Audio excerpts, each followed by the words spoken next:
Obrigado a todas e a todos que estão participando deste evento online, em particular ao nosso palestrante de hoje, o professor Constantino de Sales. Hoje teremos o 36º webinário do Programa de Pós-Graduação em Física da Universidade Federal do Pará. Peço, por favor, a todas e a todos que deixem suas transmissões de áudio e vídeo desligadas, exceto no momento em que forem falar. Perguntas serão permitidas após o seminário, a menos de solicitação do palestrante. As inscrições para perguntas devem ser feitas pelo chat, tanto desta sala virtual quanto do YouTube, e eu vou contar com a ajuda da secretaria do nosso programa de pós-graduação, Jadir Lidiene, para registrar a ordem dos inscritos. Hoje temos a honra de contar com o professor Constantino de Sales como palestrante. O professor de Sales é pesquisador emérito do Centro Brasileiro de Pesquisas Físicas, o CBPF, External Professor Emeritus do Santa Fe Institute, no Novo México, nos Estados Unidos, External Professor do Complexity Science Hub, em Viena, na Áustria, membro da Academia Brasileira de Ciências, da Academia Brasileira de Ciências Econômicas, Políticas e Sociais, da Academia de Ciências da América Latina e bolsista de produtividade em pesquisa do CNPq no nível 1A desde 1984. Nascido em Atenas, na Grécia, Sales deixou seu país de origem aos 4 anos de idade junto com sua família. Cresceu em Mendoza, na Argentina, onde completou o seu ensino fundamental e médio. O professor Sales é mestre em Física pelo Instituto Balseiro de Bariloche, da Universidade Nacional de Cuyo, na Argentina, tendo sido orientado pelo professor Guido Beck. Concluiu seu doutorado d'État da Universidade de Paris, Orsay, na França, e fez pós-doutorado nas universidades de Oxford, no Reino Unido, e Cornell, nos Estados Unidos. É doutor honoris causa da Universidade Nacional de Córdoba, na Argentina, da Universidade Estadual de Maringá e do Rio Grande do Norte, no Brasil, e da Universidade Aristotélica de Tessalônica, na Grécia. O professor Constantino de Sales é amplamente reconhecido por suas contribuições em física e estatística, em particular pela estatística de Sales, que leva seu nome. Possui cerca de 500 publicações científicas, entre artigos, livros e proceedings. Proferiu mais de 1000 palestras a convite ao redor de todo o mundo.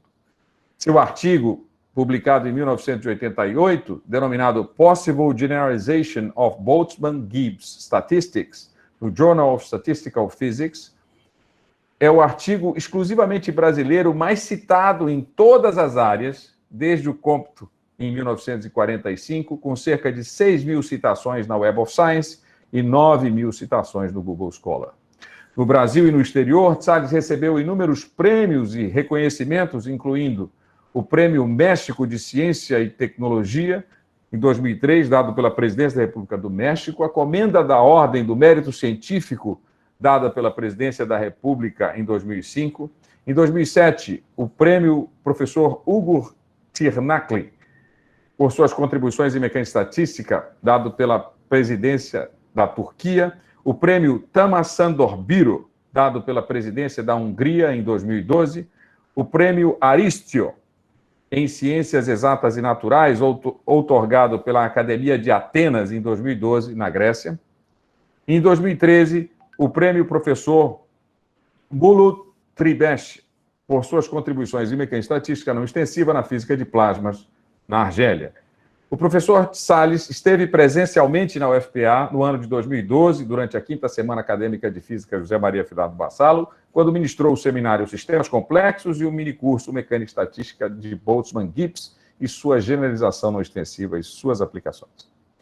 Eu poderia me estender aqui ainda mais nessa introdução, com satisfação, mas estamos reunidos hoje, afinal, para ouvir o professor Constantino de Sales, de forma que é melhor eu me apressar em conceder a palavra para o nosso ilustre palestrante. Professor de Sales, uma vez mais, muito obrigado por ter aceitado o nosso convite.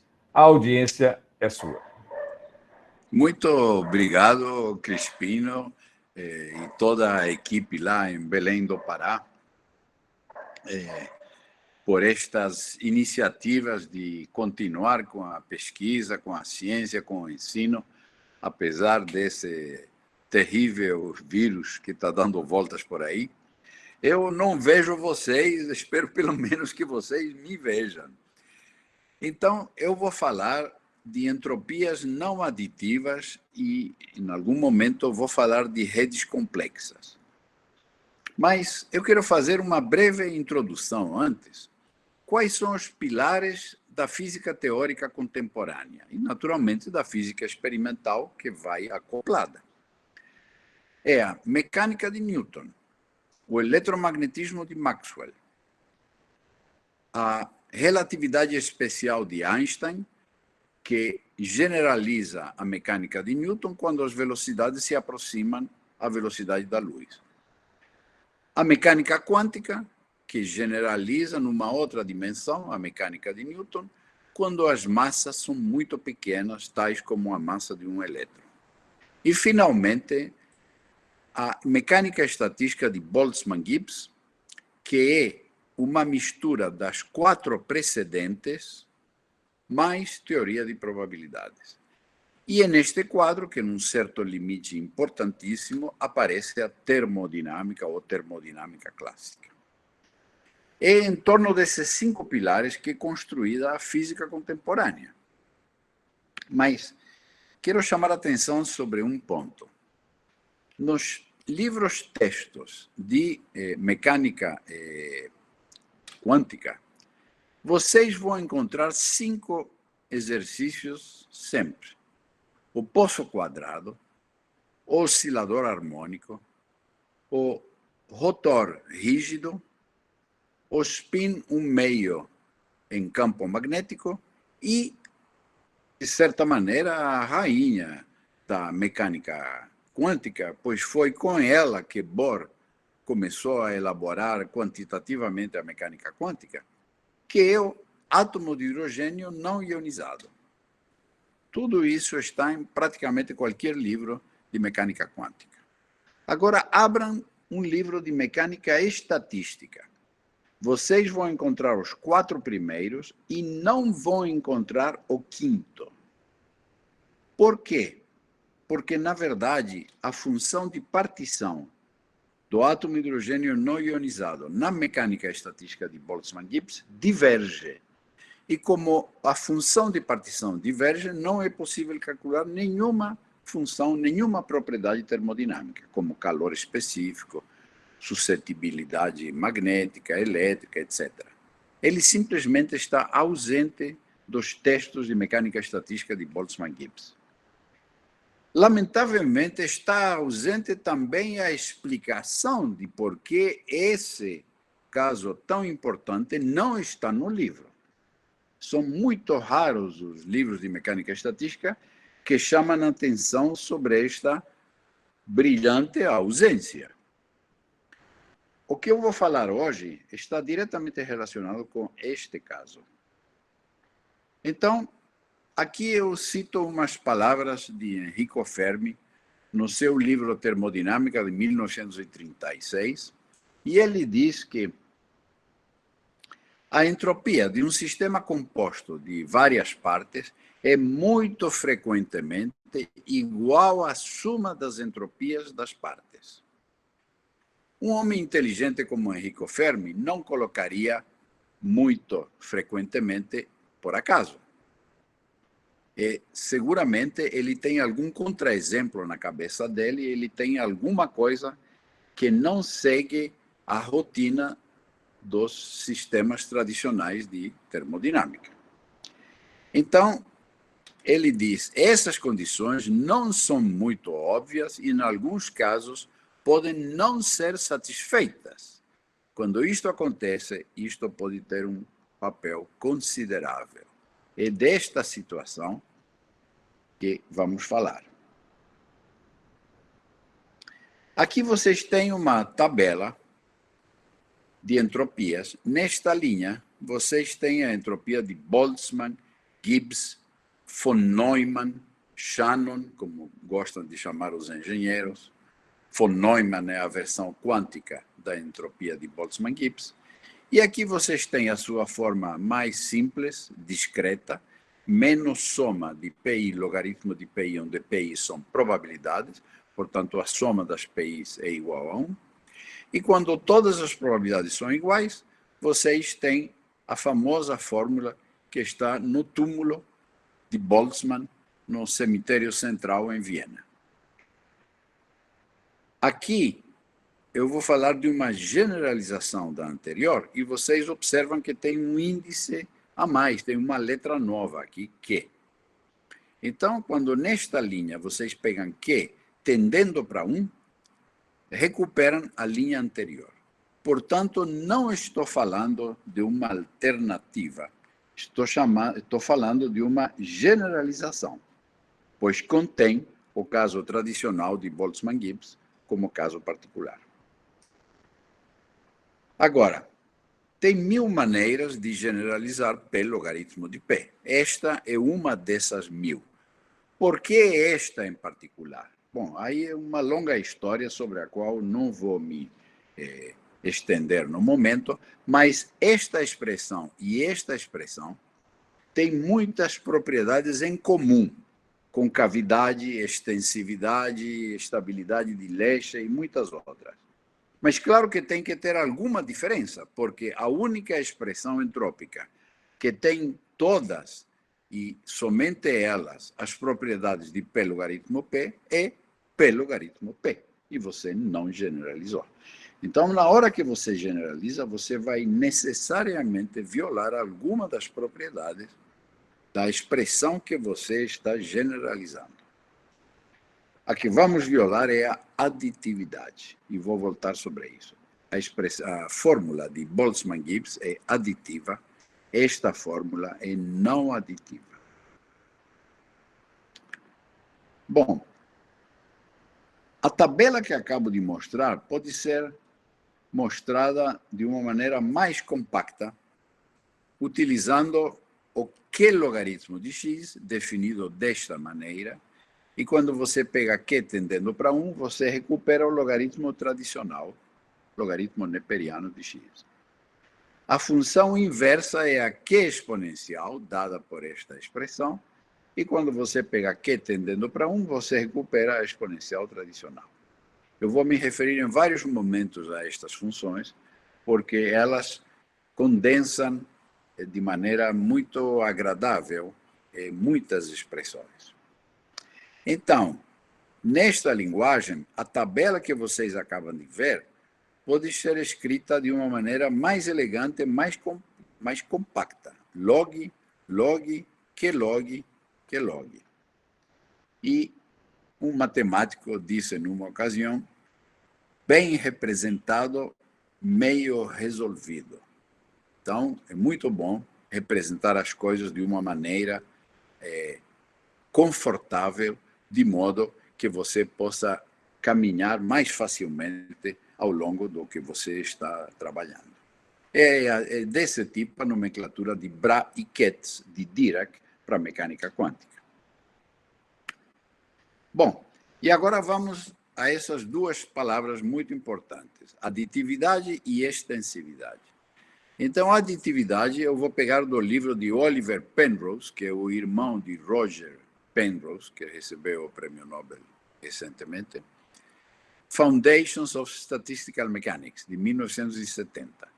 Então, ele diz, uma entropia é aditiva se, para dois sistemas, A e B, probabilisticamente independentes, a entropia da soma é igual à soma das entropias. A entropia SQ satisfaz esta propriedade e, portanto, ela não é aditiva porque tem esse termo cruzado. Termo cruzado que desaparece quando Q tende para 1, pois recuperamos a fórmula de Boltzmann. Então, a aditividade é uma mera propriedade matemática que, se você tem na mão uma nova forma entrópica, em 20 minutos você já vai saber se ela é aditiva ou não. Extensividade, o buraco é mais embaixo. A extensividade é aquele conceito da termodinâmica que diz que quando o sistema é grande, a entropia é proporcional ao número de elementos do sistema, ou, digamos, ao peso, à massa do sistema. Então, dada uma forma entrópica e um sistema concreto, decidir se ela é extensiva ou não é uma questão de 15 minutos, pode ser uma questão de 15 anos, porque aqui não somente entra em jogo a definição matemática da forma entrópica, mas entram também todos os ingredientes e todas as correlações entre os diversos elementos dos graus de liberdade do sistema. Então, é um problema que pode ser tremendamente complexo. Agora, vamos ver em que sentido essas duas palavras entram de maneira muito central em tudo isso que eu estou falando. Vejam, se eu tenho um sistema tal que, em probabilidades iguais, o número de possibilidades microscópicas cresce como μ potência n, onde μ é um número maior do que 1. Por exemplo, se eu tenho n moedas independentes, isto aqui vai ser 2 potência n.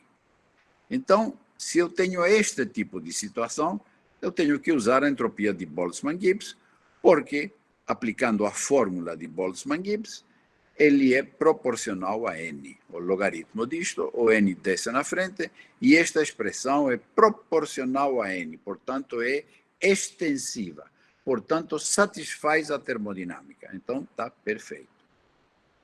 É isto que está nos livros textos de mecânica estatística de Boltzmann-Gibbs. É sobre esta expressão que é fundamentada toda a mecânica estatística de Boltzmann-Gibbs. Acontece que tem sistemas complexos, sistemas cujos elementos estão correlacionados de maneira muito importante. E em vez de ter um crescimento exponencial com n, o número de possibilidades, tem um crescimento em lei de potência, com um ρ positivo. Neste caso, se você usar aqui a fórmula de Boltzmann, logaritmo de W, o logaritmo disto é proporcional ao logaritmo de n. Nós não queremos isso, isso viola a termodinâmica. Nós queremos n, não logaritmo de n. Em particular, se n é um número de Avogadro, a diferença entre n e o logaritmo de n é brutal. Mas se vocês pegam esse Q para um valor específico de Q, que é este aqui, que está dado pelo ρ que aparece na expressão anterior. Se vocês pegam este aqui, ele é proporcional a n. Então, está ok. Então, estamos utilizando, vejam só, uma entropia não aditiva para poder satisfazer extensividade da entropia. Ela é não aditiva, mas ela é extensiva e, portanto, satisfaz termodinâmica. Podemos ter muitas famílias, pode ser uma família como essa, tipo stretch exponential, e nesse caso, a SQ também não resolve, mas a S delta, que não vou entrar em detalhes, resolve aqui, e para um valor desse parâmetro delta igual a 1 dividido por gama, ou gama que está aqui, ela é proporcional a n, então resolve. Então, vejam o que estamos dizendo. Vocês têm aqui a entropia de Boltzmann-Gibbs, von Neumann-Shannon. Ela é aditiva. Pronto. E vocês têm a entropia SQ, que é não aditiva. Essa outra entropia que eu mencionei, S delta, também é não aditiva. Então, se vocês têm esta família, vocês têm que usar a entropia de Boltzmann-Gibbs, porque ela é extensiva. E é isso que está nos livros textos da mecânica estatística de Boltzmann-Gibbs. E não tem que usar a SQ nem a S delta. Tem que usar a de Boltzmann. Agora, se você tem essa família, a de Boltzmann não resolve, mas a SQ resolve. E a S delta também não resolve. Então, você tem interesse em utilizar a SQ. Se você tem essa família, stretch exponential, essa não resolve, mas esta resolve. Concluindo, se você casou com Boltzmann, você vai ficar nesta coluna até que a morte os separe. Mas eu digo para vocês, tem um casamento melhor, casar com Clausius ou com termodinâmica, e aí você vai ficar nesta diagonal até que a morte os separe. Então, eu estou dando manifestamente prioridade a estar nesta diagonal e não a estar nesta coluna. Por quê? Vejam o que fala, por exemplo, entre muitos outros físicos, o que falou Einstein em 1949. Uma teoria é tanto mais impressionante quanto maior é a simplicidade de suas hipóteses e mais diferente tipo de coisas ela relaciona e maior é a sua área de aplicabilidade. Portanto, daí vem a profunda impressão que a termodinâmica clássica fez sobre mim. É a única teoria física de conteúdo universal em relação à qual eu estou convencido que nunca será destronada. Esse é o papel importante que a termodinâmica tem aos olhos de Albert Einstein e aos olhos de grande número dos físicos, inclusive eu. Então, deixem fazer uma analogia para vocês perceberem o que estamos fazendo. Vocês têm a composição de velocidades inerciais, de sistemas inerciais. Então, se o trem está indo a 100 km por hora e eu estou indo em relação ao trem a 10 km por hora, eu estou indo em relação à Terra fora da janela a 110. É a aditividade galileana das velocidades. Mas Einstein a estragou. Estragou a aditividade de Galileu, que era tão fácil de fazer, e a substituiu por esta forma. Essa conta que eu fiz, 100 mais 10 igual 110 de cabeça, não é tão fácil fazer de cabeça com esta fórmula, pois envolve a velocidade da luz. E por que Einstein sacrificou a aditividade das entropias de Galileu? Porque Einstein tinha um objetivo superior, que era unificar a mecânica com o eletromagnetismo de Maxwell, através da transformada de Lorentz. Ele queria que as leis fossem invariantes de Lorentz. Então, teve que sacrificar essa propriedade, mas é um preço pequeno comparado à vantagem que ele adquiriu. Unificar nada menos do que a mecânica com o eletromagnetismo. Então, é um preço pequeno que ele pagou com toda a alegria. O que estamos fazendo nesta generalização que eu estou apresentando para vocês? Estamos estragando, estamos violando a aditividade da entropia de Boltzmann-Gibbs. Por quê? Porque temos um objetivo superior, mais importante. Queremos que a entropia seja extensiva e que, portanto, satisfaça a termodinâmica. Estragar um pouquinho, abrir mão da aditividade da entropia de Boltzmann-Gibbs é um pequeno preço a pagar se o que você quer é satisfazer as leis da termodinâmica. É nesse contexto que tem que ser entendida a generalização da qual estamos falando neste momento. Então, por exemplo, mais de 10 anos atrás, com Filippo Caruso, que na época era estudante da Escola Normal Superior de Pisa, fizemos um cálculo de primeiros princípios e calculamos o índice Q. E aqui está nosso resultado. Q é igual a essa pequena fórmula, onde C é a carga central. Não é a velocidade da luz, é a carga central. Então, isso foi calculado diretamente do hamiltoniano, na verdade, da classe de universalidade do hamiltoniano, caracterizado pela carga central, de primeiros princípios. Aqui não tem fitting, não tem nada disso. É cálculo de primeiros princípios da mecânica quântica. Essa fórmula está representada aqui, Q versus 1 sobre C. E para 1 sobre C igual a 0, ela reproduz belamente Q igual a 1. Então, esta curva ilustra claramente o que eu falei no início. Não estamos dando alternativas para a entropia de Boltzmann, a estamos generalizando. E nesta curva, aqui está um caso particular, que é Q igual a 1, que é a entropia de Boltzmann-Gibbs. Agora, vamos a uma outra propriedade bem importante, que é o teorema do limite central. Então, o teorema do limite central foi generalizado alguns anos atrás, em 2008, por dois matemáticos americanos dos Estados Unidos, Sabir Umarov e Stanley Steinberg, e eu.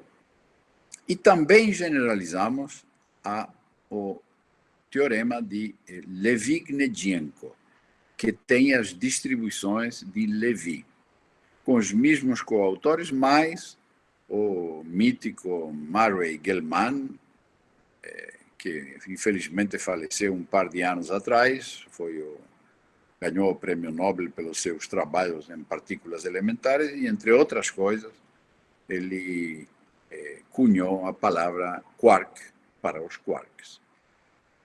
Então, vou mostrar, não esses teoremas, porque são complexos, mas vou mostrar um diagrama desses teoremas. Então, se Q é igual a 1, que significa que os elementos, os N elementos, são independentes ou quase independentes, se a variância é finita, o atrator é uma gaussiana.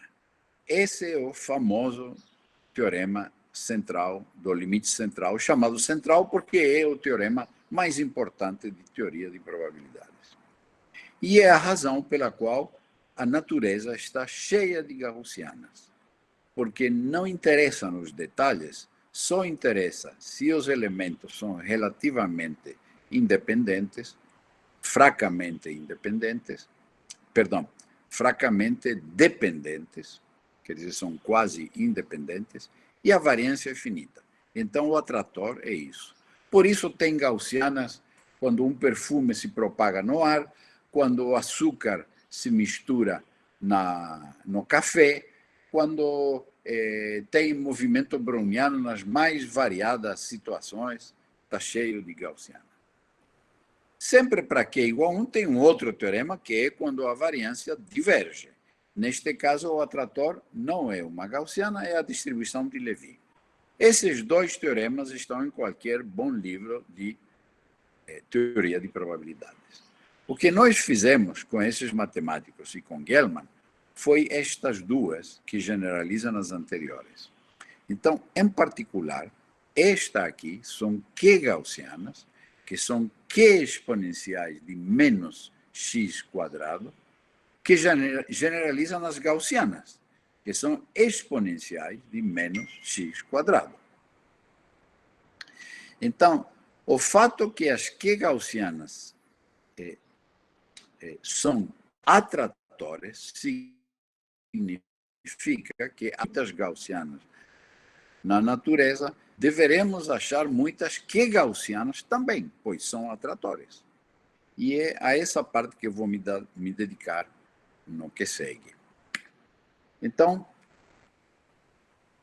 em primeiro lugar, quero apresentar um trabalho muito simples e muito bonito de Ugur Tirnakli, da Turquia, e Ernesto Borges, da Bahia.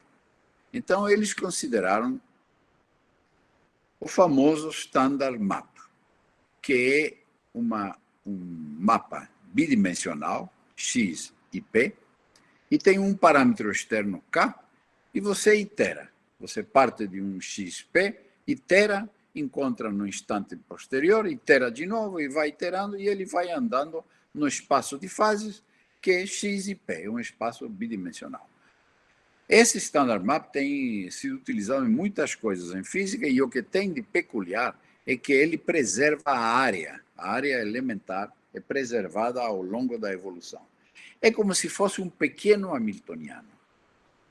Então, é um hamiltoniano cujo espaço de fases tem duas dimensões, e podemos botar no computador, x e p, para diversos valores de k, 0,2, 0,6, 2, 10. O hamiltoniano do ar da sala onde vocês estão, nunca poderemos botar no computador, porque é um espaço de fases que tem o número de Avogadro de dimensões. Então, não vamos ver nunca. Mas esse aqui tem somente duas dimensões. Então, podemos olhar. Então, quando K é pequeno, ele tem órbitas estáveis no espaço XP. Aqui tem exemplo. Quando K é igual a 0,6, além dessas órbitas, passa a ter um pequeno mar caótico que está em preto aqui. Quando K é igual a 2, ele aumenta mais o mar caótico, mas ainda tem órbitas estáveis. E quando K é igual a 10, finalmente aí temos só mar caótico. É esta imagem que seguramente tinha Boltzmann na sua cabeça quando inventou a entropia e quando inventou a mecânica estatística. Era a hipótese do caos molecular. Era este caso. Mas vocês veem que tem outros casos, este e este. Então, vou mostrar esses dois casos extremos para vocês perceberem a enorme diferença entre isso e isso. Aqui são os mesmos 4 casos e Tirnacli e Borges calcularam para cada ponto do espaço de fases, calcularam o expoente de Lyapunov. E quando ele é zero ou quase zero, botaram cor preta. Quando ele é positivo, botaram amarelo mais forte. Em K igual a 10 é tudo amarelo. Significa que todos os expoentes de Lyapunov, para qualquer ponto inicial do espaço de fases, o expoente de Lyapunov é positivo. Isso significa grande caos. Isso significa o que Ehrenfest chamava hipótese do caos molecular de Boltzmann. Então, naturalmente, Boltzmann não falava de expoente de Lyapunov, porque na época que ele estava inventando a expressão microscópica da entropia e a mecânica estatística, Lyapunov era uma criança. Então, ele não falava, Lyapunov não tinha ainda inventado o seu expoente de Lyapunov. Mas a ideia era esta. Então, vamos analisar estes dois casos. Vejam, primeiro, quando K igual a 10. Quando você faz a distribuição de probabilidades da soma de N variáveis, em função de uma da posição no espaço XP, este Y é a soma do X. Você obtém uma bela gaussiana. Isto aqui é logaritmo, aqui é linear, e vocês estão vendo os pontinhos verdes seguindo perfeitamente uma parábola, que significa que a distribuição é gaussiana, e isto é reflexo do teorema do limite central. Nas mesmíssimas condições, com o mesmo programa, com o mesmo computador, tudo igual, você só muda o valor da letra K. Em vez de 10, você bota 0,2. E aí tem uma coisa incrível. O sistema não gosta mais de gaussianas, porque agora, para essa região, ele não satisfaz, o sistema não satisfaz aquela hipótese de quase independência, e, portanto, o atrator não é uma gaussiana. E é o que é o atrator? Parece ser uma Q gaussiana. E foi provado posteriormente que é exatamente uma Q gaussiana, essa aqui. Então, está aí a grande diferença. quando vocês têm sistemas deste tipo, a mecânica estatística que é seguida é a de Boltzmann-Gibbs. E a entropia que tem que utilizar é a entropia de Boltzmann. Mas quando está nesta situação, não. Ela falha, ela não funciona. Então, você tem que utilizar entropias não aditivas, mecânica estatística não extensiva, os atratórios são Q-gaussianas, as distribuições não dão a exponencial de Boltzmann, dão Q-exponenciais. É tudo diferente. Bom, vamos ver umas linhas de Gibbs. No seu livro de 1902, Elementary Principles in Statistical Mechanics, developed with a special reference to the rational foundation of thermodynamics. Então, aí ele escreve, em se tratando da distribuição canônica, vamos sempre supor que a integral múltipla da equação 92, e quando você vai olhar a equação 92, ela é nem mais nem menos que aquilo que nós chamamos hoje a função de partição. Então, a função de partição tem que ter um valor finito. Caso contrário, o coeficiente de probabilidade se anula e a lei de distribuição se torna ilusória. De qual lei de distribuição está falando Gibbs? Da sua.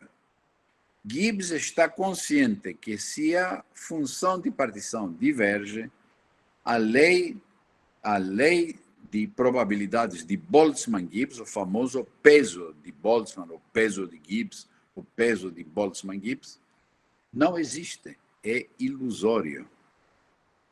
E não somente ele é ciente disso, como ele dá um exemplo. Ele diz, é o caso da gravitação, quando as massas se atraem uma à outra inversamente ao quadrado das suas distâncias. Ele disse, para os propósitos da nossa discussão, é suficiente chamar a atenção desta hipótese implícita na equação 92. Fantástico. Gibbs sabia, aparentemente Boltzmann também sabia, que os pesos e a mecânica estatística deles tinham restrições, mas milhares de professores de mecânica estatística que vieram depois esqueceram disto. Alguns não, mas muitos esqueceram. Um dos que não esqueceu, bom, tem muitos que não esqueceram, então não vou citá-los aqui. Passemos adiante. Aqui, imaginemos um sistema hamiltoniano de muitos corpos que interagem com interações que podem ser de longo alcance, uma interação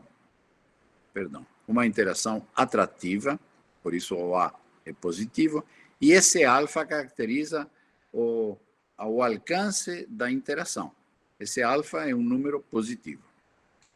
Então, vocês podem rapidamente verificar que se alfa sobre D, o sistema de dimensões é maior do que 1, a energia por partícula é finita. A função de partição existe e você tem que utilizar a mecânica estatística de Boltzmann-Gibbs. Mas se alfa sobre D é menor do que 1, você tem interações de longo alcance, a função de partição diverge e você não pode utilizar a mecânica estatística de Boltzmann-Gibbs. Então, aqui tem no espaço alfa, D, a reta alfa sobre D igual a 1. É esta bissectriz que vocês estão vendo aqui. Então, se você está nesta região, você tem que utilizar a entropia de Boltzmann-Gibbs, você tem que utilizar para calcular calor específico, suscetibilidade, equações de estado, magnetização, o que te passar pela cabeça, você tem que utilizar a mecânica estatística de Boltzmann-Gibbs, os livros textos, que são matéria obrigatória em praticamente todos os cursos de física do mundo. Mas se você está nesta região, o buraco é mais embaixo. E um exemplo célebre é aquele que foi apontado pelo próprio Gibbs, gravitação newtoniana, onde D igual a 3 e alfa igual a 1. Aqui. Bom, eu vou... Obviamente, a minha palestra se refere a esta região mais difícil. e vou ilustrar com alguns exemplos aqui embaixo. Aqui vocês têm o modelo XY em D dimensões. Modelos XY são rotores planares em D dimensões, com um momento de inércia. E vamos apresentar o caso alfa sobre D igual a 0,9. Portanto, menor do que 1, portanto, não vale a mecânica estatística de Boltzmann-Gibbs. E aqui está representado em log linear a distribuição de velocidades. Aqui vocês têm a famosa maxwelliana. Isso aqui é uma parábola, como é em logaritmo. Isso aqui é uma gaussiana, a distribuição maxwelliana de velocidades, introduzida por Maxwell alguns anos antes do Boltzmann formular a mecânica estatística. Então, o sistema não gosta desta. Esse programa aqui utiliza nada mais que força igual a massa por aceleração. Para calcular esses pontos, você não pressupõe nenhuma entropia, nenhuma temperatura, você não pressupõe nada da termodinâmica ou da mecânica estatística, você simplesmente integra as equações de movimento, um grande número de equações de movimento, neste exemplo, 2 milhões de equações de movimento, e sai o resultado. E sai que não gosta da maxwelliana, gosta dessa linha preta. E essa linha preta é uma Q gaussiana, com Q igual a 1,59. Está aqui, então, um exemplo claríssimo, onde a mecânica estatística de Boltzmann-Gibbs falha. No mesmo sistema, está aqui a distribuição de energias. Essa energia aqui é exponencial, porque isso é logaritmo versus linear, e é o peso de Boltzmann, é o famoso peso de Boltzmann. O sistema não gosta. O que ele gosta é isso aqui. E essa linha preta que está aqui é uma Q exponencial, com Q igual a 1,31. Não tem por que ser o mesmo Q da figura anterior. Então, vocês veem que, decididamente, cálculos de primeiros princípios utilizando somente as leis da mecânica, no caso, visto que esse sistema é clássico, a mecânica clássica. Então, você tira já os resultados da Q estatística. Esse outro exemplo publicado recentemente por um grupo de Milano, são 4 italianos. Esse é o hamiltoniano que eles usam para simular um cristal iônico, em particular o lítio flúor. Então, tem energia cinética, tem essa parte potencial. A parte potencial tem uma parte tipo Lennard-Jones, 1 sobre R6, e tem aqui a repulsão coulombiana entre as partículas. Então, esse é um termo de longo alcance, esse é um termo de curto alcance. Mas esse aqui faz que a função de partição boltzmanniana não funcione. Esse, em particular, é chamado potencial fenomenológico de Buckingham. E vejam o que acontece. No início, para tempos entre 10 e 20 picosegundos, aqui tem log a distribuição de energias calculada de primeiros princípios, utilizando mecânica clássica. Nada de termodinâmica, nada de temperatura, nada de nada. E ele gosta dessa linha tracejada que está atrás, que é uma Q exponencial com Q igual a 1,14. Depois de passado 20 segundos, 30, 40, quando chegamos a tempos da ordem de 200 picosegundos, ele já não gosta desta, ele gosta desta. Aqui está em linear, desculpem, em logaritmo linear, ele gosta do peso de Boltzmann, que aqui está. Então, em função do tempo, o sistema começou com Q estatística e terminou com estatística de Boltzmann-Gibbs. Houve um crossover. Como pode ser entendido esse crossover? Aqui está ilustrado num trabalho que fizemos alguns anos atrás com 2 coautores gregos, a Helena Christodoulidis e o Tassos Buntis. Então, aqui tem 1 sobre n, portanto, n tendendo para infinito, que é o limite termodinâmico, nos aproximamos do zero. E aqui tem 1 sobre tempo, portanto, tempo tendendo para infinito, isto é, para chegar no estado estacionário, nos aproximarmos da origem. Portanto, um ponto que queremos entender, sobretudo, é este. Então, vejam o que acontece se n é fixo, por exemplo, aqui, e vocês deixam o tempo crescer. Ele está numa descrição com Q diferente de 1 e ele passa para uma descrição com Q igual a 1. É exatamente o que vocês observaram aqui. Ele começou em função do tempo com Q diferente de 1, 1.14, e depois passou para Q igual a 1. Então, isso se você analisa isto para número de partículas fixo, mas você pode analisar para tempo fixo, aumentando o tamanho do sistema. E então, ele de Boltzmann vai passar para Q diferente de 1. E você pode fazer itinerários diferentes. Você pode se aproximar ao 00 por aqui, e você vai viver na mecânica estatística de Boltzmann-Gibbs, ou você pode se aproximar por aqui, e você vai viver na mecânica estatística não extensiva. Bom, vamos ver um outro exemplo, muito interessante também, é a teoria de eletrólitos de Debye-Hückel, ou em física nuclear é chamado potencial de Yukawa, potencial nuclear de Yukawa. Então, isso foi a tese de doutorado de Gabriela Casas, que ganhou um prêmio de melhor tese do CBPF na oportunidade, seu orientador Fernando Nobre e um colaborador, Evaldo Curado. Então, eles consideraram um capacitor esférico tridimensional, tem uma esfera pequena carregada positivo, com mais Q maiúscula, fora uma esfera com menos Q maiúsculo, e pequenas cargas Q negativas aqui. Então, isso aqui é um eletrólito, é tipo o que acontece no acumulador do carro, é o que acontece dentro de uma pilha que você compra para fazer funcionar, sei lá, um relógio. Então, repetindo, é a teoria de Debye-Hückel, em teoria de eletrólitos, para engenharia química, ou o potencial de Yukawa, em engenharia nuclear, física nuclear.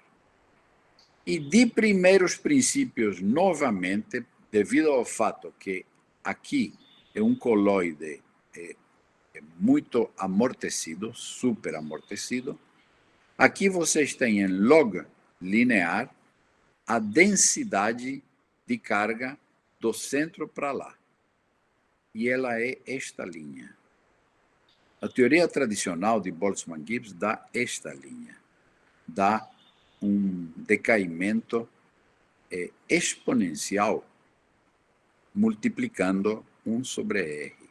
Mas o sistema não gosta. Ele gosta desta linha vermelha. E esta linha vermelha é uma Q exponencial dividida por R, com Q igual mais ou menos 4/3. Então está aí. De primeiros princípios, você calcula a distribuição e não é a dada pela estatística de Boltzmann, é dada por esta.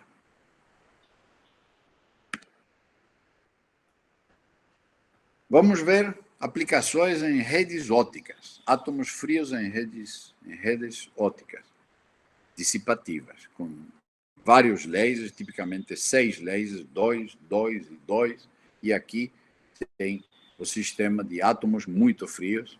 Então, Eric Lutz, em 2003, na época ele estava na Universidade de Yale, precisamente a Universidade de Gibbs, disse que as distribuições de velocidades nos átomos frios não seriam gaussianas, seriam Q-gaussianas. 2003. Renzoni e seus colaboradores no UCL, University College London, fizeram os experimentos e verificaram que ele tinha razão. E aqui vocês têm os experimentos feitos na UCL com átomos de césio frios. Aqui está a distribuição de velocidades em função do momento, da velocidade. Esta é uma maxwelliana e ele não gosta. Ele gosta desta linha preta, que é uma Q gaussiana com Q igual a 1,4. E eles analisaram a cauda também, log, e também é uma Q gaussiana com Q igual a 1,4. Então, decididamente, a predição de Eric Lutz foi satisfeita 3 anos depois. 7 anos depois, se juntaram o teórico e o experimental e fizeram este trabalho, publicado em 2013 na Nature Physics, intitulado Beyond Boltzmann-Gibbs Statistical Mechanics in Optical Lattices. Aí essa foi uma das primeiras grandes verificações experimentais da Q estatística.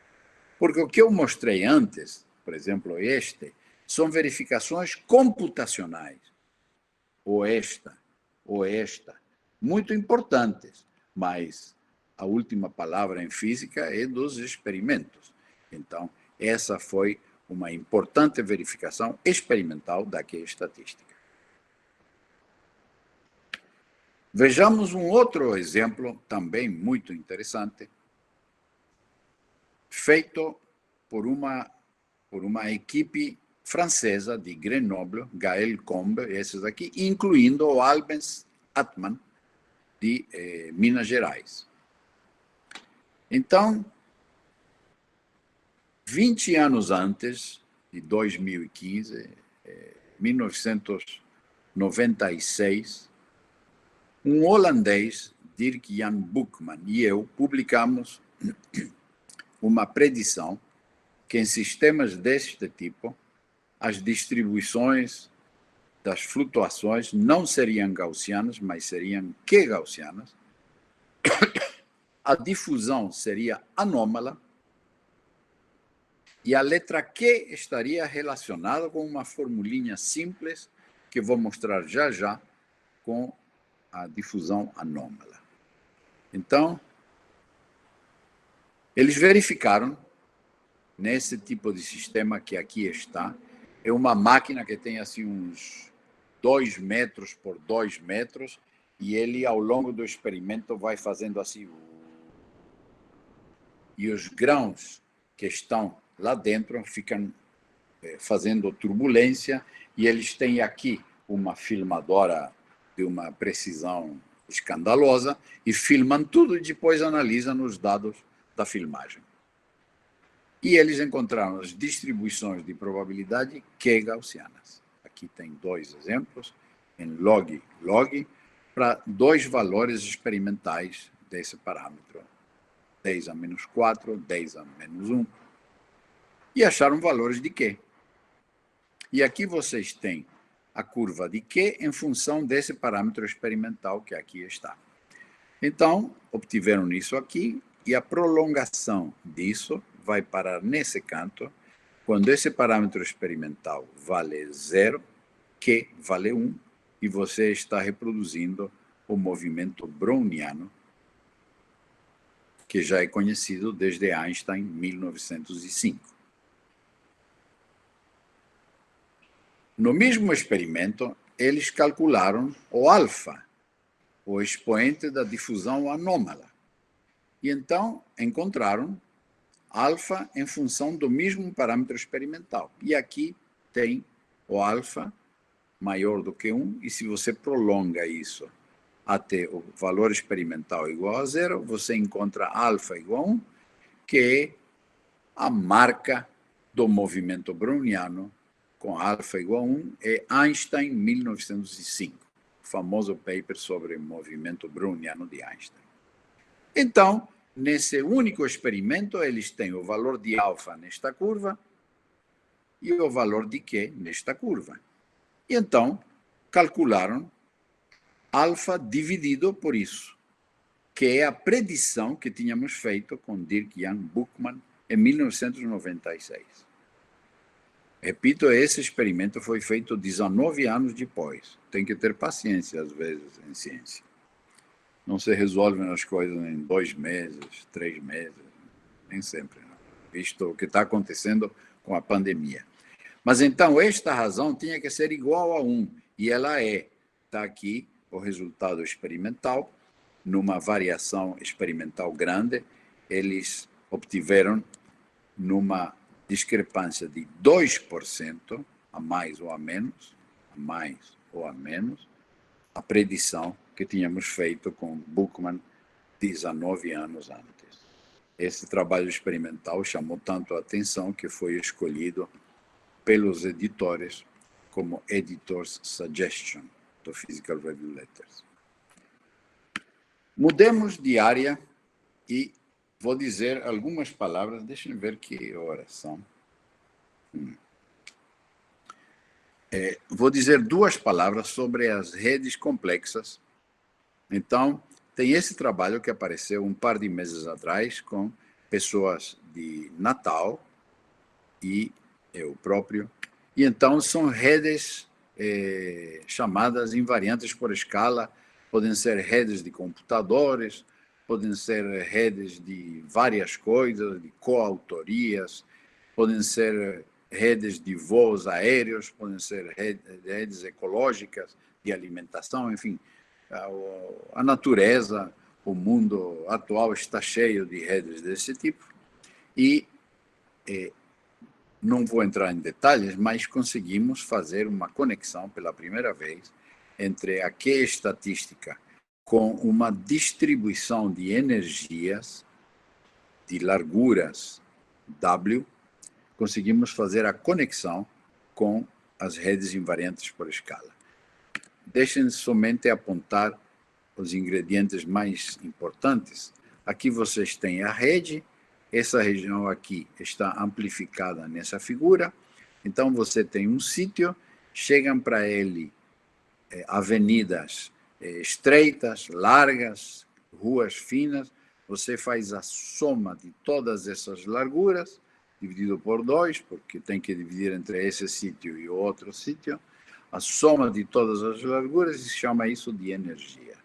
E quando você faz isso, você calcula a distribuição de energias no computador, simplesmente aplicando um modelo.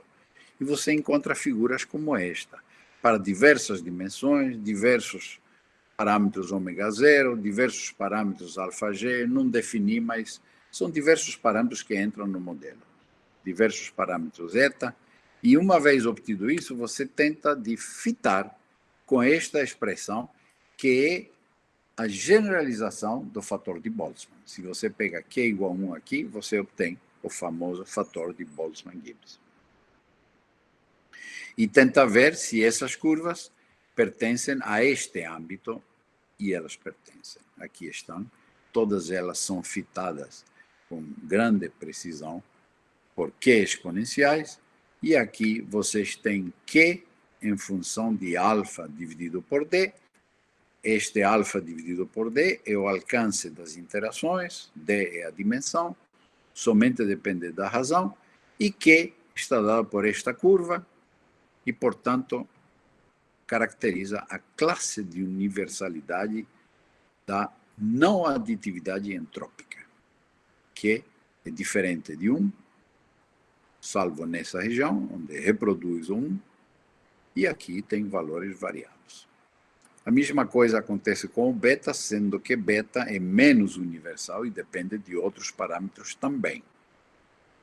Então, com isso, fizemos uma conexão entre um sistema geométrico, randômico, não trivial, que são as redes complexas invariantes por escala, e a Q-estatística. Uma conexão importante que já tem acontecido em outras ocasiões em física, no chamado Teorema de Castellan e Fortuin, para percolação, e no isomorfismo de De Gennes, para física de polímeros, o que lhe valeu o Prêmio Nobel de Física a De Gennes.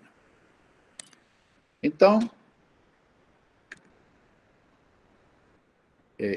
nos aproximando do final, quero apresentar pelo menos uma de dúzias e trabalhos experimentais que estão na literatura, apresentar o que acontece no LHC no CERN.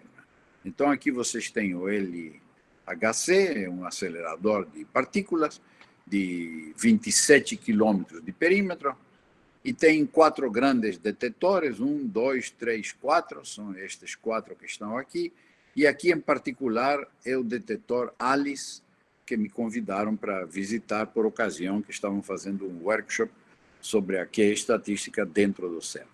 Então aqui vocês têm um ser humano, aqui vocês têm um detetor, vocês veem que esse negócio é monstruoso.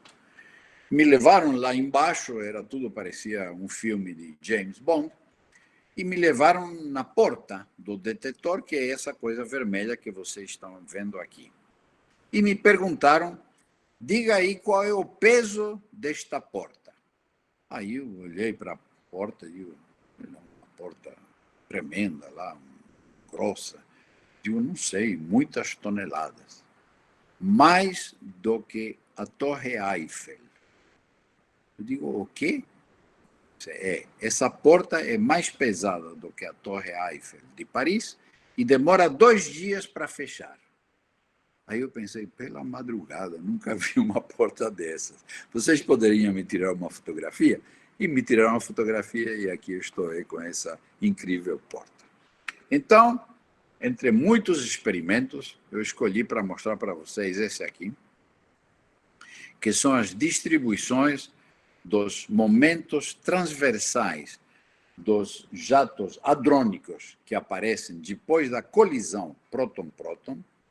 Quer dizer, tem a colisão, se forma um plasma de quark e gluons e ele decai em jatos hadrônicos e eles medem a distribuição de probabilidades dos momentos transversais, das velocidades transversais. Aqui está em log-log e aqui estão os resultados experimentais. 1, 2, 3, 4, 5 exemplos em diversos detetores, diversas energias, etc.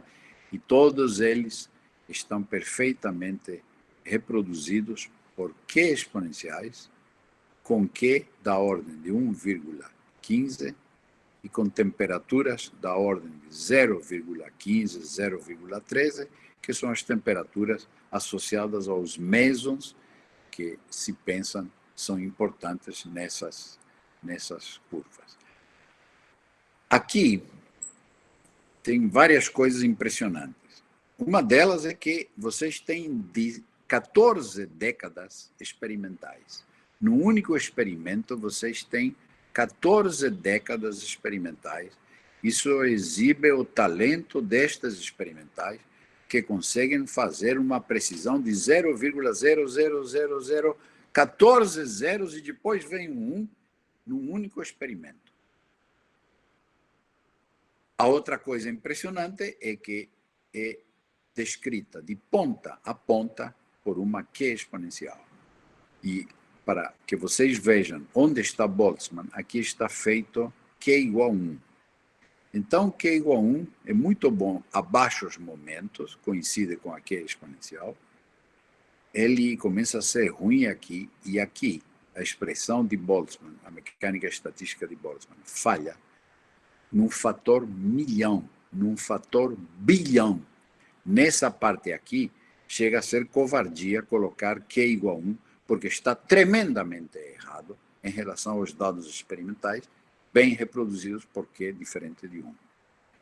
Gostaria de terminar com um último exemplo na área de aplicações. Então, aqui vocês têm, alguns anos atrás, 10 anos atrás, um trabalho feito por 4 engenheiros da Índia. Eu gosto muito desse porque é uma bela aplicação. Eles estudaram mamogramas e aqui vocês têm um mamograma e com o procedimento onde eles usam a entropia Q, eles conseguem distinguir as microcalcificações que podem gerar câncer. Aqui tem um outro exemplo, um mamograma, e aqui tem as microcalcificações. Então, aqui são perfeitamente visíveis e vejam como acontece a estatística no método tradicional, os resultados têm 80% de verdadeiros positivos. Esse 80% eles levaram para quase 97% de verdadeiros positivos. Significa que em 100 mulheres você pode salvar 17 mulheres a mais. E os falsos positivos, que eram 8%, utilizando a entropia, que praticamente zeram, vão para 0,4%, 20 vezes inferior, utilizando o que é diferente de 1. Então, isso mostra, no nível tecnológico, um exemplo interessante para a medicina das aplicações da que é estatística. E, com isto, eu agradeço a sua atenção e fico à disposição para perguntas, comentários, etc. Não sei se Luiz Crispino está me ouvindo. Claro, professor, claro que estou sim. Então é para fazer o que agora? Então, você pode... Bom, antes de mais nada, o senhor não vai fazer nada, porque nós é que vamos fazer, agradecer a você por esse excelente webinário, para o que eu peço que todos liguem seus microfones para uma grande salva de palmas para o professor Salles.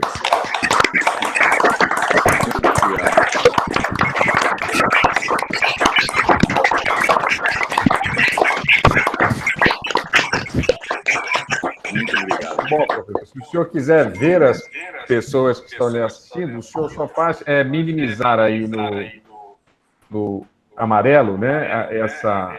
A sua apresentação. Isso. Aí, isso. Aí o senhor vai procurar aqui embaixo o seu browser, no canto inferior direito. Procure o seu browser que vai aparecer entre essa janelinha do seu Mac.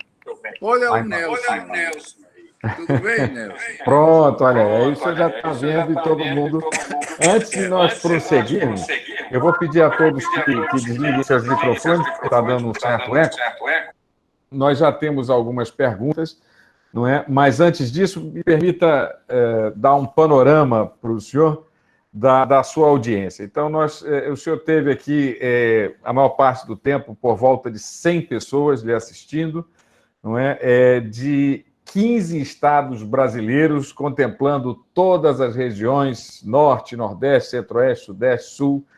Os estados, posso citar, Amazonas, Pará, Roraima, aqui da região norte, do nordeste, Alagoas, Ceará, Pernambuco, Paraíba, Rio Grande do Norte. Estou vendo o Ladário aqui também. Isso, do Mato Grosso do Sul, na região centro-oeste, do sudeste, Espírito Santo, Minas Gerais, Rio de Janeiro, e do sul, Rio Grande do Sul e Santa Catarina. Obviamente, né, temos aqui nossos estudantes de graduação e pós-graduação, pós-docs, professores, daqui do Programa de Pós-Graduação em Física da UFPA, não é? O Caio Macedo, Fabrício Potiguar, Jorge Cassinheiras, Newton Barbosa Neto, Valdomiro Pascoal Júnior, não só de Belém, tá certo, mas também de algumas cidades do estado do Pará, que é grande, por exemplo, Ananindeua, Bragança, Capitão Poço, Castanhal, Salinópolis, não só da área de física, mas também de outras áreas, como engenharia elétrica, temos o Cássio Nogueira, aqui da UFPA, mas também a engenharia de teleinformática, temos o Jorge da Silva, da Universidade Federal do Ceará, temos de outras instituições aqui do Pará, da UEPA, o Reginaldo Júnior, e temos estudantes de graduação, pós-graduação, pós-docs e professores de universidades, institutos, centros de pesquisa de todo o Brasil, né? Citar aqui alguns, né, para enriquecer a professora Aline Calepini-Cili, da USP, Álvaro Nogueira, do Cefet, Rio de Janeiro, Carlos Frajuca, FURG, Rio Grande do Sul, Edson Moreira Júnior, da Unifei, Minas Gerais, Frederico Passos, do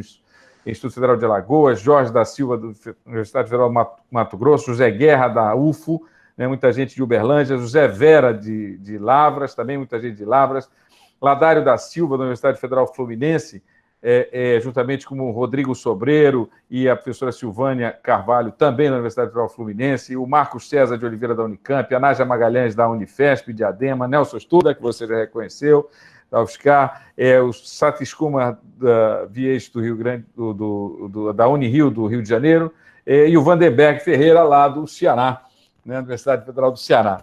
E a primeira pergunta vem do Satis Kuma, o Satis, lá da Unirio. Ele pediu para eu ler, ele perguntou o seguinte: podemos também generalizar as estatísticas quânticas de uma maneira análoga? Sim, certamente. as estatísticas quânticas, Fermi-Dirac, Bose-Einstein, as paraestatísticas de Gentile, que contém as de Fermi-Dirac e a de Bose-Einstein como casos particulares, todas essas pertencem ao âmbito da mecânica estatística de Boltzmann-Gibbs. São as versões quânticas da mecânica estatística de Boltzmann-Gibbs. Então, elas também são generalizadas com o índice Q, de maneira que você tem Q Fermi-Dirac, Q Bose-Einstein, tem, não sei dizer, mais de 100 papers na literatura com Q generalizações de Fermi-Dirac e Bose-Einstein. Eu digo 100, mas podem ser 200, 300, grande número, sim, podem ser generalizadas. A propósito, eu quero chamar a atenção sobre um ponto conceitual importante. Todas essas estatísticas, a alta temperatura, elas confluem em cima de Maxwell-Boltzmann. A alta temperatura, a estatística de Fermi-Dirac, a estatística de Bose-Einstein, coincide com Boltzmann-Gibbs, com Maxwell-Boltzmann. As paraestatísticas de Gentile também, a Q-estatística também, todas essas, a altíssima temperatura, reproduzem, no fundo, S igual logaritmo de W, que é a fórmula que está no túmulo de Boltzmann. Isso porque a não aditividade desaparece gradualmente quando a temperatura tende para infinito. Ok, obrigado, Satish, pela sua pergunta. Obrigado, professor Salles, pela sua resposta. A próxima pergunta vem de Rubens Ramos. Rubens, você quer fazer você mesmo a pergunta, se identificar e fazer você mesmo? Se não, eu posso ler. Então, ele escreveu aqui, como calcular o valor de Q a priori para um sistema físico usando primeiros princípios? O valor de Q é sempre encontrado a posteriori através de um fit de curvas? Ele pergunta em primeiro lugar. Claro, é uma pergunta muito básica, muito importante. Eu mostrei um exemplo em que Q é calculado a priori. Eu mostrei naquele sistema unidimensional, a temperatura zero, um sistema quântico, é um fenômeno crítico quântico, a temperatura zero, e mostrei a fórmula do Q em função da carga central. Aquela fórmula é um cálculo a priori. Calculamos Q em função da carga central e depois, eventualmente, se podem fazer experimentos para verificar se a fórmula é correta ou não. Então, tem vários exemplos na literatura de cálculos a priori de Q, vários, algumas dúzias de exemplos, cálculos a priori de primeiros princípios. Mas tem um número ainda maior de obtenção do índice Q a posteriori, fazendo fittings com sistemas tremendamente complexos que ninguém sabe resolver direito, mas podemos verificar que satisfaz a Q estatística. Se você pega um sistema tridimensional, tipo modelo de Ising, você não sabe calcular exatamente a temperatura crítica e os diversos expoentes críticos, porque o modelo de Ising em 3 dimensões não se sabe resolver. Então, não existe cálculo realmente a priori final. Existem aproximações. E, nesse caso, mesmo na estatística de Boltzmann-Gibbs, você tem que fazer as coisas a posteriori. Você pega uma substância, tipo Ising, etc., e você mede a suscetibilidade e você tira o expoente crítico de suscetibilidade. Então, aqui a estatística, nesse sentido, não é nem mais nem menos do que a mecânica estatística de Boltzmann-Gibbs. É difícil calcular coisas a priori. Existem exemplos, mas quando você não consegue calcular, então você faz a posteriori. Ok, muito obrigado, Rubens, pela sua pergunta. Obrigado, professor Constantino, pela resposta. A próxima Obrigado pergunta... também pela resposta. Eu estava aqui acompanhando, eu estava ali almoçando Você com o terá... celular na mão, aí vim Você correndo para cá pode para poder falar. já... Você já vai fazer sua próxima pergunta aí. Depois do Marcelo Ferreira, vou passar a palavra para Tranquilo. você. Fique atento aí. O Beleza, Marcelo obrigado. Ferreira da Silva, da Universidade Federal de Campina Grande. Marcelo, você quer fazer a pergunta você mesmo? Pode ser, sim. Professor, foi um prazer ter assistido essa palestra. Muito obrigado. Parabéns, eu tenho acompanhado os seus trabalhos já há algum tempo. E, claro que por serem uma área diferente, a gente dá uma puxada, né, para outra área. Que o senhor falou da gravitação newtoniana, que acaba sendo não extensiva, não é isso? E eu gostaria de saber se, a respeito da gravitação einsteiniana, tá? Por quê? Porque já foi mostrado por Hawking, por Bekenstein e muitos outros, uma conexão forte entre buracos negros e grandezas termodinâmicas. E, de fato, o buraco negro é um ente termodinâmico, tá? Inclusive com a entropia que depende da área do horizonte do evento do buraco negro, né? Então, a gente tem, de um lado, algo que tem origem estatística, de outro lado, algo puramente macroscópico. Então, eu gostaria de saber do professor o que é que se tem sobre isso e se existe também uma grandeza forte que nos diga que o sistema ele tem uma entropia não aditiva. Sim, claro. Efetivamente, essa área de buracos negros e cosmologia também é uma área que tem, digamos, propiciado dúzias e dúzias de artigos de diversas pessoas no mundo. Então, em 2013, 2012, eu participei de uma reunião na Academia de Ciências do Vaticano. Era uma reunião pequena, com umas 20 pessoas, era só convidados, tinha vários prêmios Nobel, e apareceu essa questão que a entropia do buraco negro é proporcional à área. Se o buraco negro é entendido como um objeto bidimensional, é totalmente natural que seja proporcional à área.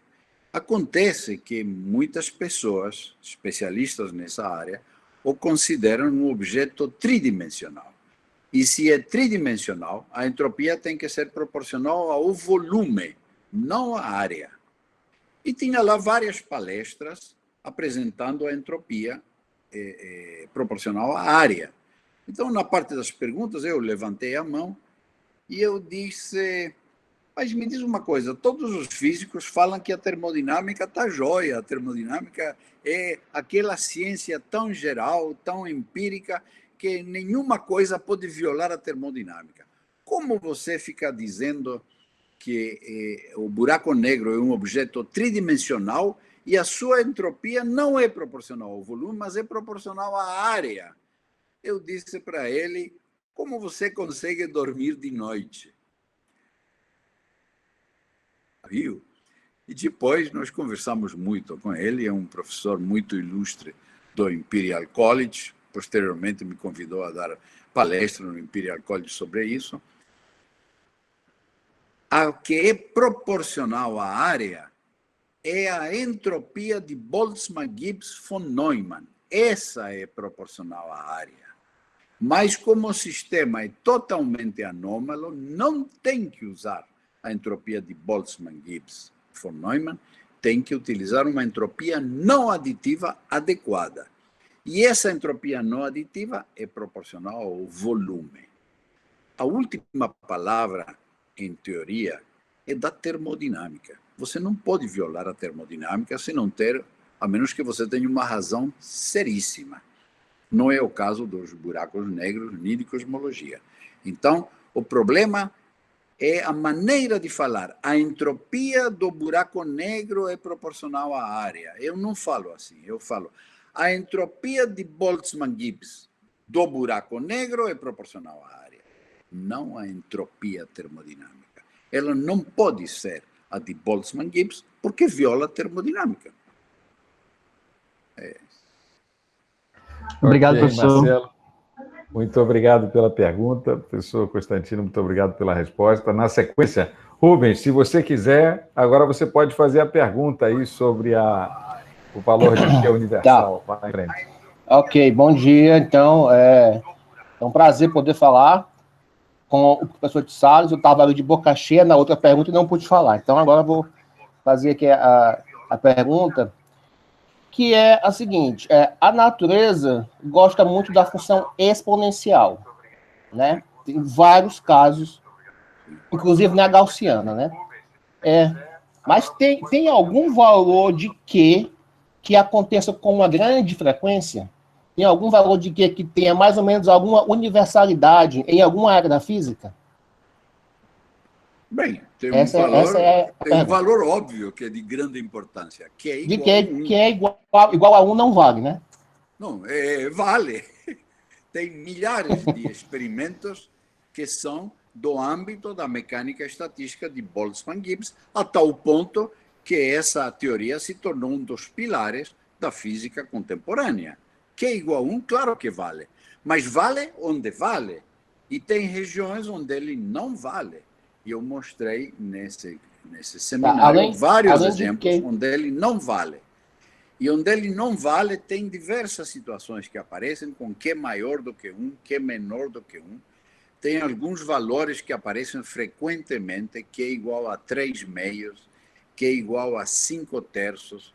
Mas em partículas elementares, aparece Q igual a 1,15, 1,2. Então, tem várias classes de universalidade. Mas a rainha dessas classes de universalidade é Q igual a 1. É a mecânica estatística de Boltzmann-Gibbs.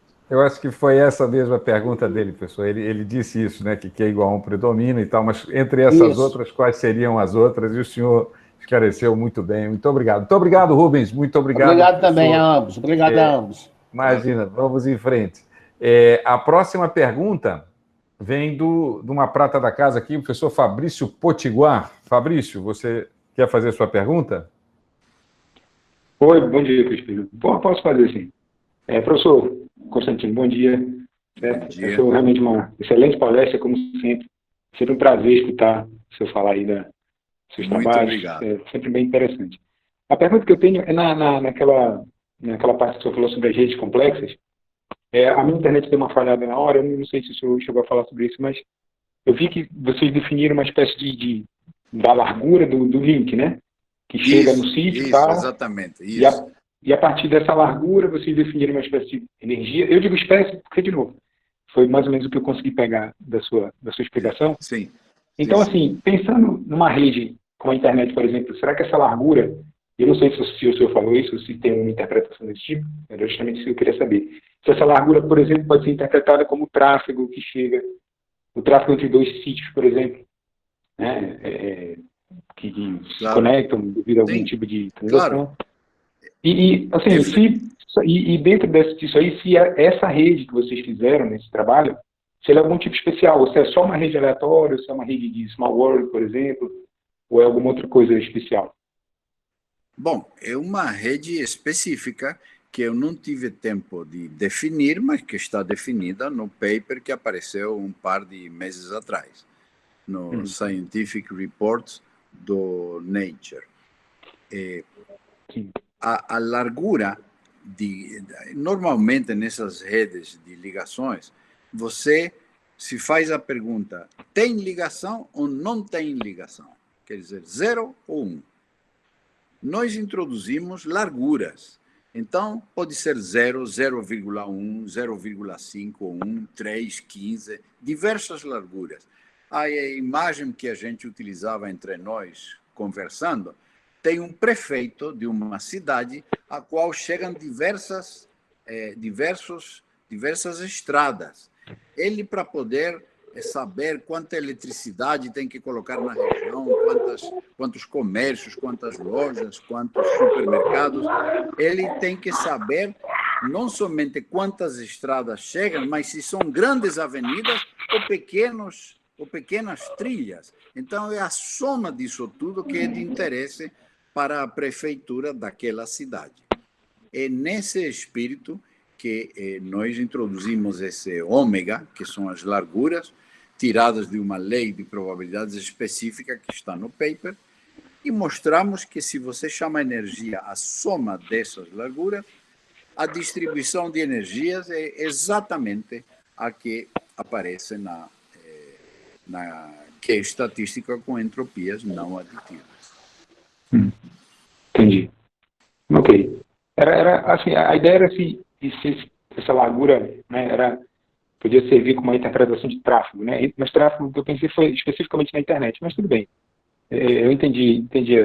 É a mesma coisa. Eu falei a largura da avenida. Seria tráfego de carros, mas se você coloca um canal da web, é a mesma coisa, é o tráfego da internet, claro. O senhor não conhece nenhuma referência numa interpretação desse tipo, então? Eu digo assim, porque é recente, né? Então, não sei se antes tinha tido alguma coisa desse tipo. Se você olha o nosso paper de 2 meses atrás, temos algumas referências aí de várias coisas. Ok. Não sei se tem alguma referência específica no que você está pensando, mas tem várias referências aí que você seguramente vai poder achar o que procura. Ok. Obrigado, professor. Obrigado. Okay, Mais uma vez, obrigado pela palestra também. Muito obrigado. Obrigado, Fabrício. Obrigado, professor Constantino. Vamos em frente. A próxima pergunta vem do Valdomiro. Na sequência, o professor Nelson levantou a mão e não foi computado aí, então depois do Valdomiro será o professor Nelson. Então, o Valdomiro é professor também aqui da Universidade Federal do Pará, trabalha nessa área de nanotecnologia, lhe dá os parabéns pelo excelente webinário, e ele pergunta se tem algum exemplo de aplicação da Q gaussiana para magnetorresistência. Não tenho presente no espírito alguma aplicação específica sobre magnetorresistência. O que tenho próximo são aplicações feitas pelo grupo do Ivan Oliveira, no CBPF, em que fizeram vários trabalhos de sistemas magnéticos complexos, e ali sim aparecem Q exponenciais. Então, em sistemas magnéticos complexos, existe na literatura. Para especificamente magnetorresistência, não estou me lembrando, mas devo dizer que tem algo assim como, dedicados a Q estatística, 8.000 papers por 15.000 autores do mundo. Então, o fato que eu não me lembre não significa que não exista. É que são muitos para se lembrar. Perfeito. Obrigado, então, Valdomiro, pela pergunta. Obrigado, professor de Salles, pela resposta. A próxima pergunta vem de Itajubá. Edson Moreira Júnior. Edson, você quer fazer a sua pergunta ou... Sim, Fabrício. Crispino, vou fazer, então. Obrigado, Crispino. Deixa eu ver se eu abro aqui. Um minuto. Está me ouvindo, por favor? Claro, sim. Ô, professor, muito obrigado, Crispino, obrigado, professor, pelo brilhante seminário. Eu gostaria de voltar ao início do seu seminário, em que o senhor relata a dificuldade de se computar a mecânica estatística do átomo de hidrogênio. Sim. Eu gostaria de saber de que maneira você poderia usar uma nova estatística, talvez essa que o senhor nos apresentou, para encontrar o calor específico ou a capacidade térmica do átomo de hidrogênio. Claro. É que as grandezas que aparecem na Q estatística são análogas às grandezas que aparecem na mecânica estatística de Boltzmann-Gibbs. Nem sempre são as mesmas, às vezes são análogas. Então, tem vários cálculos na literatura do análogo ao calor específico e a maneira de medir nesses cálculos feitos para sistemas, como se chama, supraamortecidos, vários exemplos, em supercondutores de tipo 2, em eletrólitos, que eu mostrei um exemplo do Fernando Nobre e colaboradores, aparece uma temperatura que eles chamam, que nós chamamos, temperatura efetiva, θ, que faz o papel da temperatura cinética T, a qual estamos todos acostumados. Essa temperatura θ tem unidades de grau Kelvin, mas não é uma temperatura cinética, é outro tipo de temperatura que você teria que ver os papers para perceber como ela entra. E essa temperatura θ satisfaz, entre muitas outras coisas, o primeiro princípio, o segundo princípio, o ciclo de Carnot, θ1 menos θ2 dividido por θ1, todas aquelas fórmulas costumeiras da termodinâmica são satisfeitas por esses θs e pelas grandezas associadas. Então, tem efetivamente muita literatura nisso. Eu diria que está faltando um belo experimento sobre um sistema superamortecido, mostrando e medindo esse θ e medindo o análogo do calor específico do qual você falou, o análogo da suscetibilidade, que você não falou, mas que é da mesma índole. Um belo experimento nisso seria extremamente bem-vindo. Mas cálculos teóricos tem de montão. Muitos feitos pelo Ceará e pelo CBPF. E também por Salvador, agora que estou me lembrando. E também por Sergipe, agora que estou me lembrando. Ok, muito obrigado, Edson, pela sua pergunta. Obrigado, professor Constantino. Agora, finalmente, Nelson, por favor, o microfone é todo seu. O professor Nelson Estuda. Certo. Meu caro Constantino. Diga aí. Vai aqui o meu abraço virtual. É muito bom que a gente não se encontra. E é um prazer, né? O professor Constantino é um palestrante sedutor, né? Fascinante. Né? Eu o conheço há muito tempo e sempre me encanto com a sua prosa.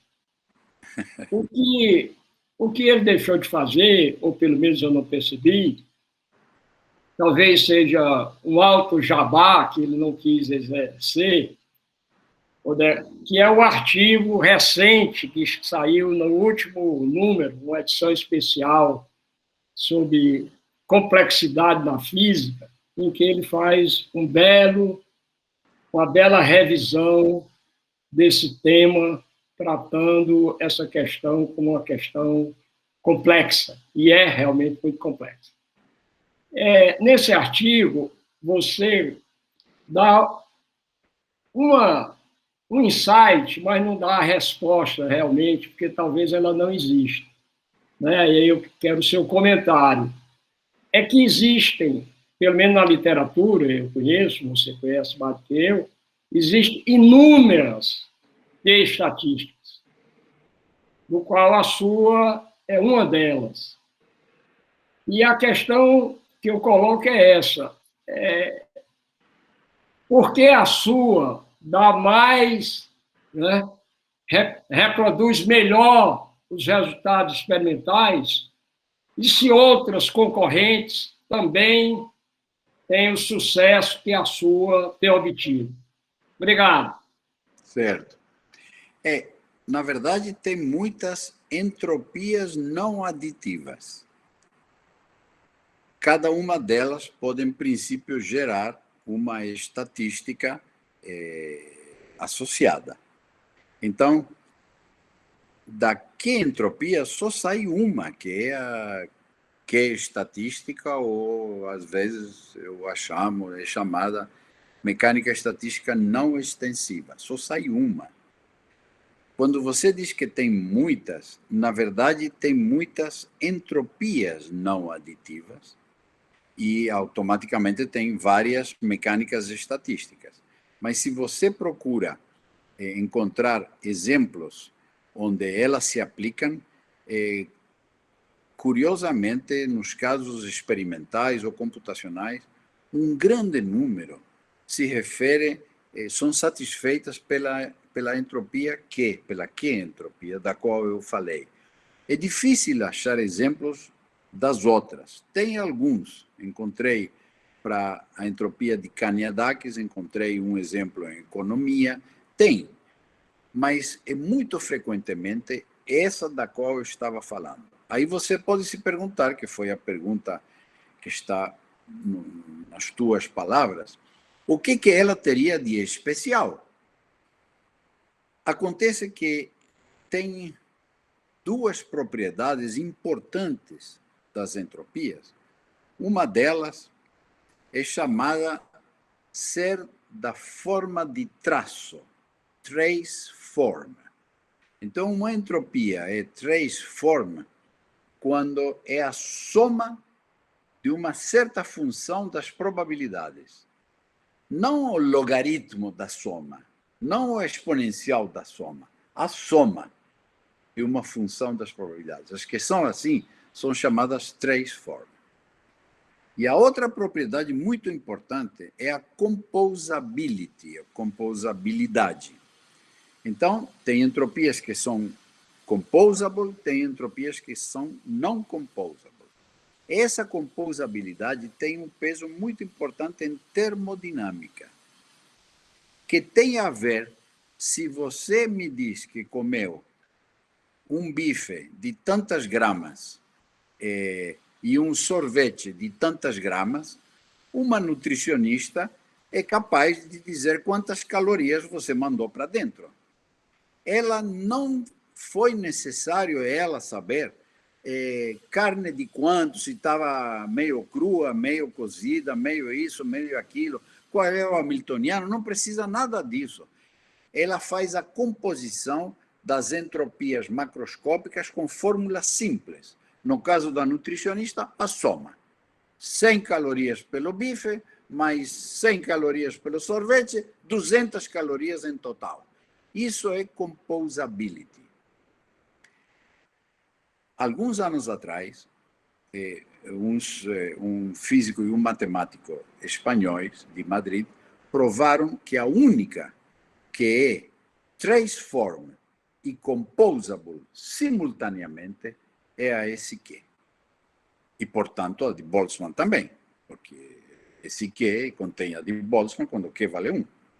Então, é a única de todas essas entropias, que tem na literatura bem umas 50, a única que é simultaneamente trace form e composable é a entropia SQ.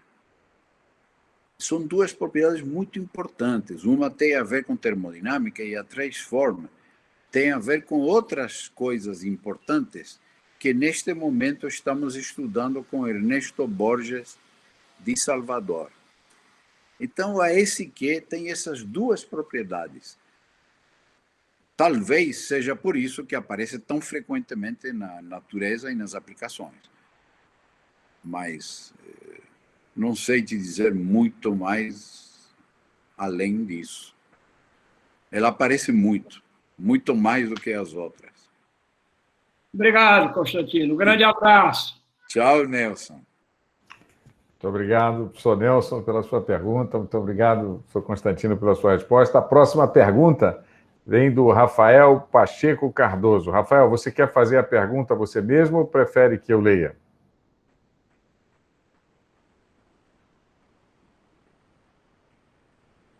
Ele está dizendo que pode ler. Pode ler. Então, vamos em frente. Ele disse, muito obrigado, professor Constantino, pelo seminário excelente. Há pouco, o experimento LHCb detectou uma violação da universalidade dos leptons, ou seja, que leptons não são produzidos igualmente em decaimentos fracos. Isso pode implicar em uma física além do modelo padrão e um novo tipo de interação entre quarks e leptons. O senhor acha isso possível? Bom, eu diria que você está fazendo a pergunta à pessoa errada. Eu não sou especialista nessa área, eu tomei conhecimento que o LHCb tem uns resultados intrigantes, mas não tenho comentários sobre isso. Talvez porque o senhor mencionou lá a questão do LHC, etc. Então, vamos para a próxima pergunta do Rodrigo Ozella, que é um estudante de doutorado aqui do nosso programa de pós-graduação. Rodrigo, por favor. Tá me ouvindo? Tudo certinho? Sim, sim. Oi, professor. Obrigado pela palestra. Espero que essa consiga marcar tanto a carreira quanto foi a última 10 anos atrás que eu deu lá em Belém. Ela foi muito marcante para me guiar um pouquinho para poder desenvolver pesquisa na área de física e estatística. Atualmente eu estou trabalhando com derivativos fracionários, em que assim Com quê? Com derivativos fracionários. Ah, sim, sim. Assim como nas que as generalizações a posteriori, uma crítica bastante comum que vem à minha área de trabalho é que a adição de parâmetros extras, ou seja, colocar um Q extra ou mudar a ordem da derivada para um valor não inteiro, gera um overfitting, que é, para quem o senhor certamente sabe, mas para os que não sabem, que é basicamente quando tem um conjunto de dados qualquer e eu consigo fitar isso só colocando parâmetros extras. A pergunta para o senhor é a seguinte: o senhor conhece algum jeito de identificar o quão essencial é um parâmetro extra e com isso responder definitivamente esse tipo de crítica e pergunta que sempre vem dos árbitros das revistas? Veja, um caso típico nessa situação que você está falando é a equação de Fokker-Planck, a equação do calor, inicialmente introduzida em física por Joseph Fourier. Então, você tem várias generalizações da equação de Fokker-Planck. Você tem uma generalização com derivadas normais, derivadas usuais, e a equação é não linear ou não homogênea. E nesses casos, a Q estatística entra nas soluções dessa equação não linear. Mas tem uma outra vertente, que deixa a equação linear, mas torna as derivadas exóticas, que são as derivadas fracionárias. Em ambos casos aparecem parâmetros extra. Agora, as soluções dessas equações lineares com derivadas fracionárias ou equações não lineares com derivadas usuais, as soluções são diferentes e descrevem fenômenos diferentes, com memórias diferentes, e aí você tem que ver no sistema específico que você está estudando, seja experimental, seja observacional, computacional ou teórico, as outras propriedades vão te indicar se você está na via das lineares com derivadas fracionárias ou na via das não lineares com derivadas usuais. São bem diferentes, várias propriedades. Então, se você tem acesso experimental a alguma dessas propriedades, você vai saber se está na via correta ou não.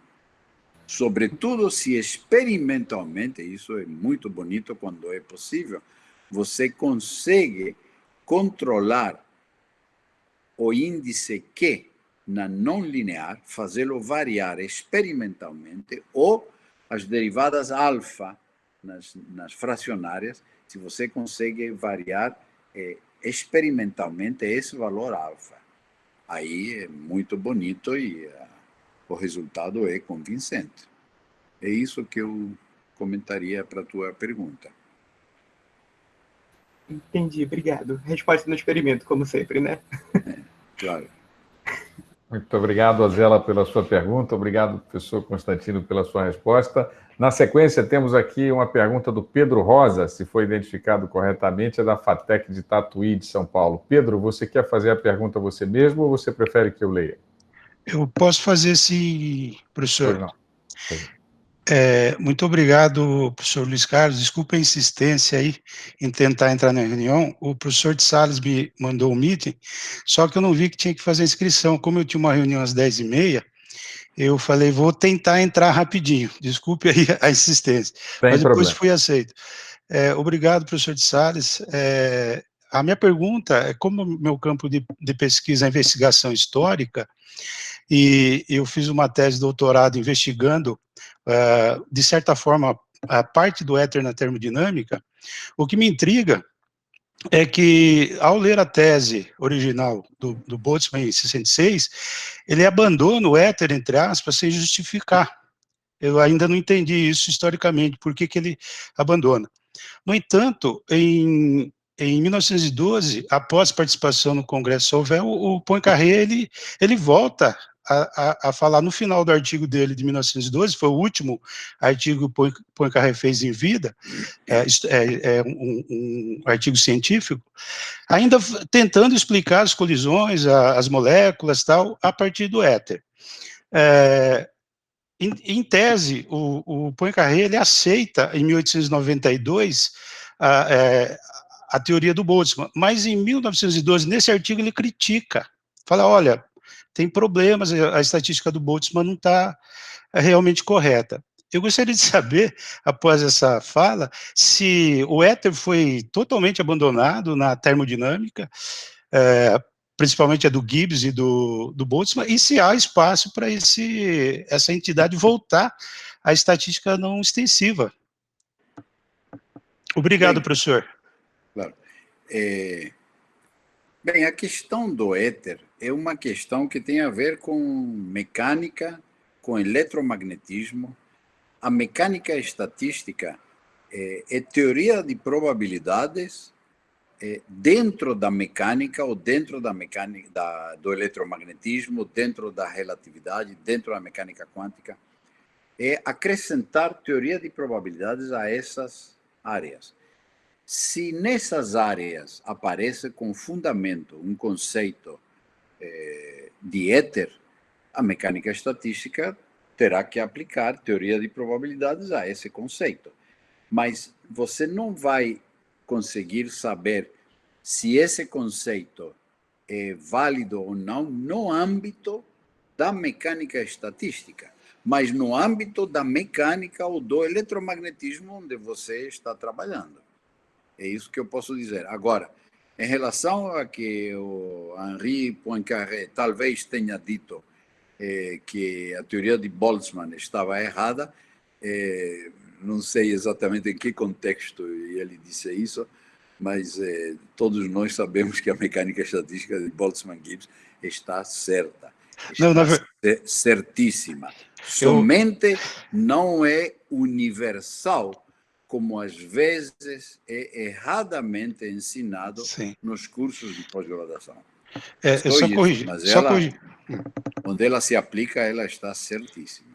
Não, só corrigindo então, professor, trocar a palavra errada do Poincaré pelas restrições. Ele fazia ele fez algumas observações que depois eu fui verificar e são apenas restrições e algumas observações que ele acaba fazendo. Infelizmente, no artigo de 1912, ele prometeu escrever uma teoria envolvendo o éter, né? Mas no sentido do efeito... Chegou o coronavírus e acabou com isso. Exatamente. Obrigado, professor, pela atenção. Muito obrigado, viu? Obrigado, Pedro. Obrigado, professor Constantino. Bom, a gente já vai se aproximando aqui do final, mas temos umas perguntas aqui, 2 perguntas do YouTube, né? Que uma vem da Brenda Ribeiro. Acho que eu vou fazer as 2, professor, e aí o senhor já responde conjuntamente. A Brenda Ribeiro pergunta qual o critério para a determinação do parâmetro parâmetro Q de um determinado sistema. O senhor já falou um pouquinho sobre isso. E o Reginaldo Júnior tem uma pergunta, professor de Sales, como a estatística não extensiva pode ser aplicada para a supercondutividade não convencional? Aquelas, por exemplo, que não são descritas pela teoria BCS. Sim. Bom, começando pela segunda pergunta, realmente não me lembro ter visto alguma aplicação da mecânica estatística não extensiva para supercondutores diferentes da BCS, mas não haveria nenhum problema especial. Tem que ver se o supercondutor em questão tem complexidade suficiente para requerer uma entropia diferente da de Boltzmann. Se ele não tem esses ingredientes e a de Boltzmann resolve, então é só utilizar a mecânica estatística de Boltzmann-Gibbs. Agora, se tem ingredientes quânticos ou clássicos que tornam o sistema muito complexo, como acontece, por exemplo, em cosmologia ou nos buracos negros, aí sim, não haveria nenhum problema. Mas não me lembro ter visto uma aplicação para supercondutores de alta temperatura ou de alta pressão que estão sendo estudados neste momento. Em relação à pergunta que fez uma moça, que não me lembro o nome. Brenda Pinheiro. Brenda Pinheiro. Então, uma das propriedades básicas que delata se você tem que usar Boltzmann ou que entropia ou alguma outra coisa é o expoente de Lyapunov. O expoente de Lyapunov do sistema é a sensitividade às condições iniciais. Quer dizer, condições iniciais próximas evoluem se afastando rapidamente ou se afastando lentamente, de maneira civilizada. Se o expoente de Lyapunov é positivo, o afastamento é exponencialmente rápido. E aí a que vale é a mecânica estatística de Boltzmann-Gibbs.